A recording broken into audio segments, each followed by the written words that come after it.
Hello, folks. This is Mark Smith again with Family Tree Brand Life Coaches. I have what I consider to be maybe the most important video that I've ever made. The title may not blow anybody's socks off, but I hope that you hear it through and really think about what I'm going to share. The title of the video is Narcissistic Abuse Recovery is a Hero's Journey. I never know when inspiration is going to tap me on the shoulder, and it usually just barely taps me on the shoulder. Last night, inspiration grabbed me by the lapels and lifted me up in the air and shook me at a really surprising place. And I do have, like I said, an important message to share with you. We live in a neighborhood here near Myrtle Beach, and we went with a group of folks from the neighborhood to a little town called Conway, South Carolina, and they have a little theater group that was putting on a production of Footloose. Now, does that sound like the fertile breeding grounds for a life-shattering, life-changing epiphany? It didn't seem like it to me. First of all, it was fantastic. It was, to me, I've been to Broadway shows that weren't nearly as good as this little theater in Conway, South Carolina. It was wonderful. And I cried all the way through it. And at one point they sang the song "I Need a Hero," and something just clicked in me that this journey that we're on, where we experience narcissistic abuse, it's a hero's journey. I'm going to go through the end here. I'm going to share eight paradigms that are incorrect. In fact, I'm going to flip my script here. I'm going to start with that, and then I'll get into what the hero's journey is. So I had already been spoken to by, I believe, God, and was already planning on making a video called Narcissistic Recovery is a Hero's Journey.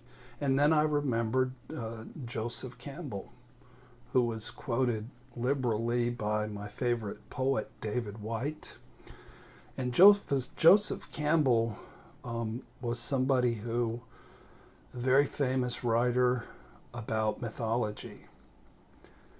He was born in 1904. He died, I think, in the 90s at age 83. 1904, that would be the 90s, wouldn't it? I'd be 2000 and, let's see, 2000 and, let me do my math. He died, he was 83, so yeah, he died in 1987. So, but his theory was going through and studying all heroes in all cultures, whether it's in religion or studying the Native American Indians, or studying any of the major mythologies, that there's always a hero, and there's a process, and he viewed life itself as a hero's journey.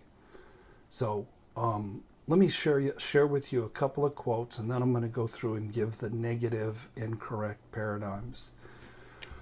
I have been thriving uh, quite a lot lately. I've been very happy and very blessed. But it struck me that you don't get happy, you don't thrive. Um, it's not something you seek for to be happy. It's more when you get strong enough, when you get present enough, and when you get aware enough to make everyone around you and everything around you better. That's when you're thriving. And that's what I've been experiencing. My wife and I went to the local Chinese buffet, as I mentioned. By the way, something funny. We went last week, and we both only made one trip up to the buffet line, and the lady came and she said, "It's all you can eat buffet. You should go get more food." And I shamed my family name. If any of my brothers knew or sisters knew that I had only made one trip to the buffet and was called on by a waitress, there'd be trouble. I'd be kicked out the family. Anyway, we went today, and Renda's fortune cookie message was, happiness is not a reward, it's a consequence. So I'll read my quote again, quoting myself. I think that's a good quote. You do not so much get happy, but when you get strong and present enough and aware enough to make everyone around you and everything around you better, that's when you're thriving. In sports, a great quarterback makes everybody better. You know, if you got Tom Brady, then your chances of winning are pretty good, or a great point guard. But let me go through and let me give you some incorrect paradigms about narcissistic abuse syndrome or complex PTSD. Number one is that you were victimized. And that's very prevalent. I'm sorry, folks, you were not victimized. You needed to go through this. God has a plan.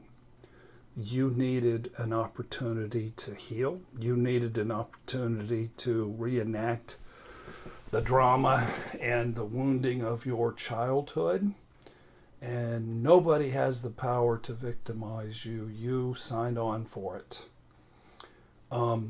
Another paradigm which sounds better, but I still don't like it, is we're survivors. Hell yes, we're survivors, but we're much more than that. We're overcomers. We're on an adventure. We're heroes. We're not survivors. That's getting a C minus. You know, we're heroes. I'll talk more about that. The third thing sometimes we focus on is how narcissistic our parents were, and I don't want to make light of that. You know, you truly were victimized in your childhood, and some of the people I've worked with, their parents were monsters. My wife's mother was a monster. My mother, I don't think she was a monster, but she sure did some monstrous things. But ultimately, your parents aren't the bad guys. You know, one generation impacts the next generation, impacts the next generation. Shit rolls downhill. Twice in the Old Testament it says the sins of the fathers will be visited upon the children and upon the children's children to the third and fourth generation. The fourth thing that sometimes we think is we should seek revenge. And that's a fun thought, but I'll tell you what, I'm just so filled with gratitude for having gone through what I went through, because it gave me an opportunity to heal. Number 5, you were just in the wrong place at the wrong time. That ain't true. You placed yourself in the path of danger. Number 6, here's one that just totally pisses me off, and I'm sorry if anybody's offended, but the world is filled with demonic beings. I'm sorry, that is just such utter bullshit. You're missing the whole point. It isn't about the world being filled with demonic beings. It's about God has a plan, and everything in your life has been orchestrated to give you an opportunity to do the work and to be on the journey and to become a hero. And anything that emphasizes the narcissist is missing the point altogether. Number 7, that you're permanently broken and you're never going to heal. That's not true. Now, you're pretty damn broken and you're never going to be healed all the way. And it's going to take you a long time to heal, and you're going to cry so many tears. I'm sneaking up on my 4th anniversary of my shattering, and I'm just now in the past couple of months turning the corner after all that time. But you don't have to be broken forever and never heal. That's not true. Number 8 is you'll never be in a relationship again. Now, most of you don't have any business being in a relationship out now, so be very careful because you're not ready. You don't want to have your lunch handed to you by another narcissist. But if you do the work that's in front of you and heal more and more and more as you go on, and you pick somebody who's also in recovery, you'll get in a relationship, and guess what? It's going to be really hard. And you'll wonder why you got in that relationship. It's going to be hard and painful. But if both people are doing the work, I tell you what, you can do it. My relationship with Renda, it's getting better and better and better all the time, just because we've learned a lot and we've done a lot of hard work together. So those are the 8 incorrect paradigm. The correct paradigm, this is a quote from Joseph Campbell: a hero ventures forth from the world of common day into a region of supernatural wonder. Fabulous forces are there encountered, and a decisive victory is won, and the hero comes back from this mysterious adventure with the power to bestow boons or blessings. So let me go through the stages. Joseph Campbell has this circle thing, and all the stages sort of listed, but I'm going to go through. I'm not going to show you a picture of that. I'm just going to go through and describe it. But the thing about this paradigm, not only is it true, it's very empowering. Whether you call it the universe has a plan or God has a plan, it's all meant to come together, and it's all good. So the first thing Joseph Campbell says, we're called to adventure. Doesn't that beat the hell out of we got abused? We have a call to adventure. So my call to adventure began on June the 17th, 1959, when I was induced and came out screaming till I turned purple, and I was on an adventure. The second thing that happens is we're given supernatural aid. So those of you that don't believe in God or believe in a higher power may have trouble with that one, but I'll just let you chew on it. But I have felt the hand of God in my life, my whole life. And I think he's just warming up with me. And I'm so grateful. So grateful. The third thing is that you will develop mentors and helpers, and you'll have the beginning of a transformation. For 55 years, I had mentors and helpers from the Christian. I had a religious addiction, but I had some wonderful fatherly mentors and who really gave me a lot. Then I got into recovery, and I had some wonderful therapists who helped me along the way. But it was just the beginning of transformation. I needed to be shattered before the real work began, and that didn't happen till I was 55 years old. Number 4, along the way, we face challenges and temptation.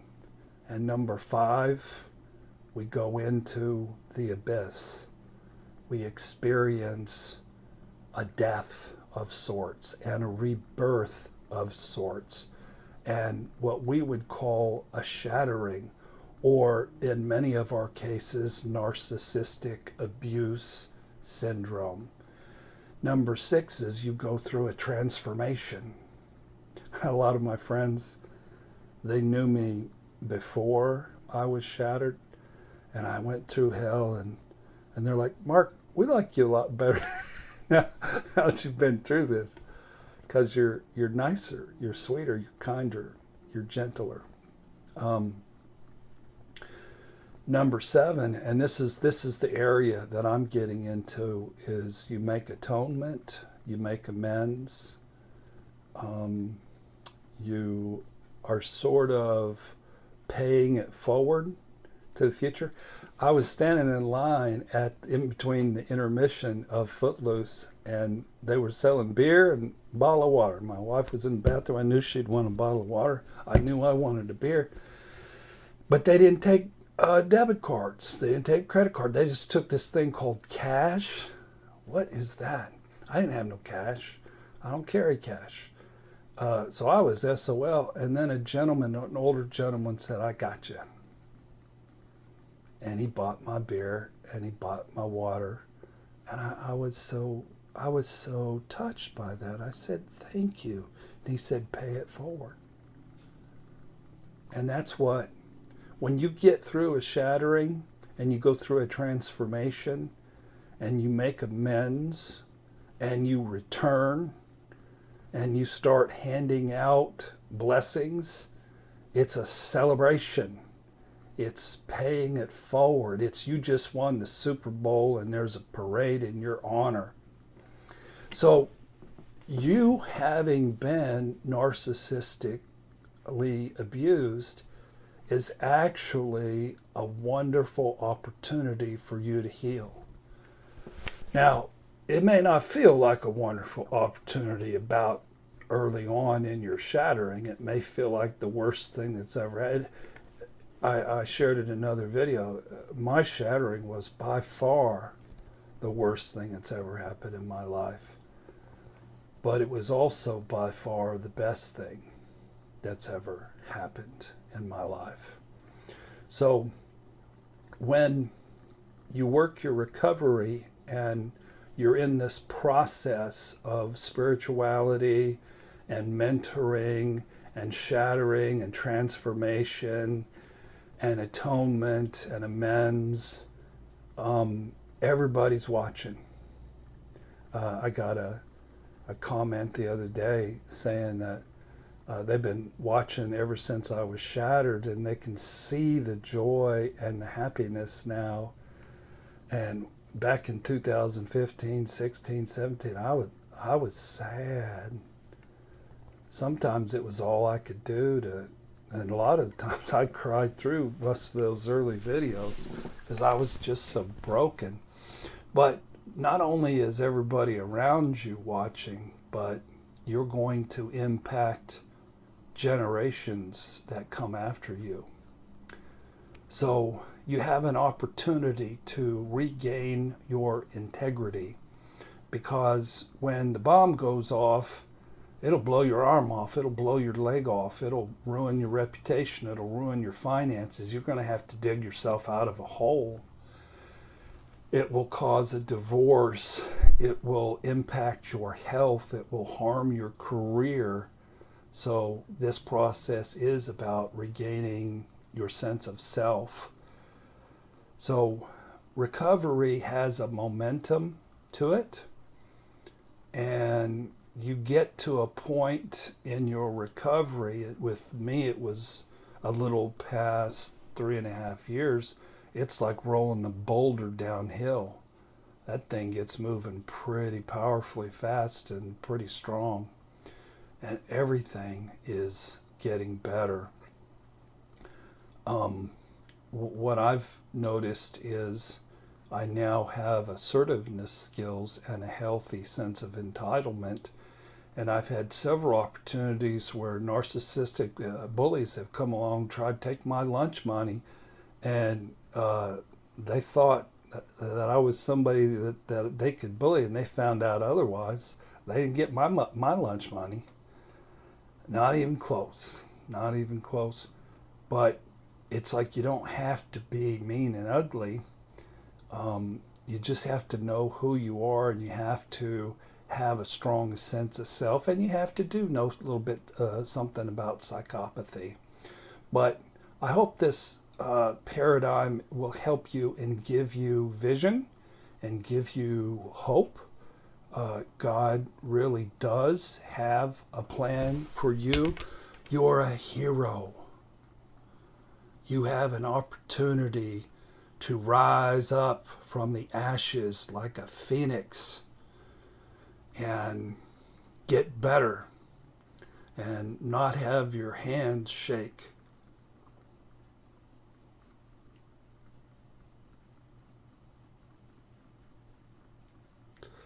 My hand shook for so long.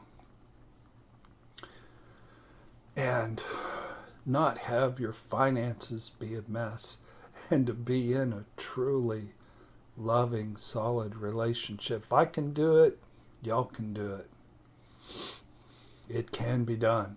Hardest thing I ever did. Hardest thing I ever did. But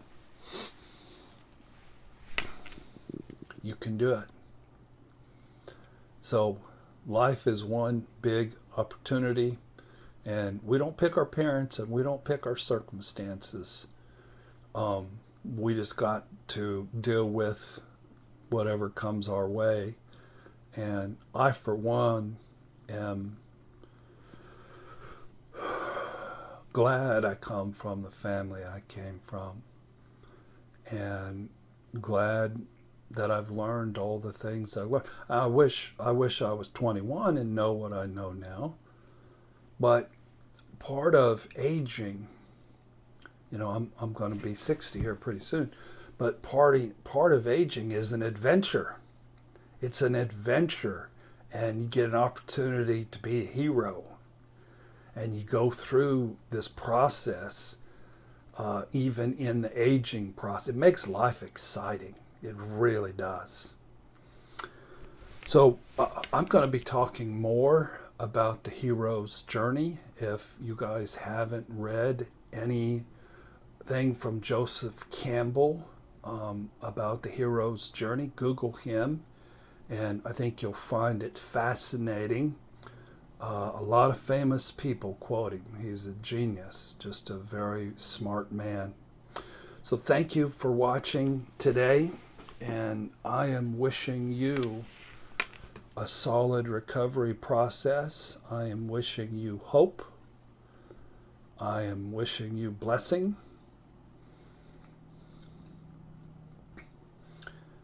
And I'm wishing you insight to have courage and have faith as you move along in this sacred journey of yours.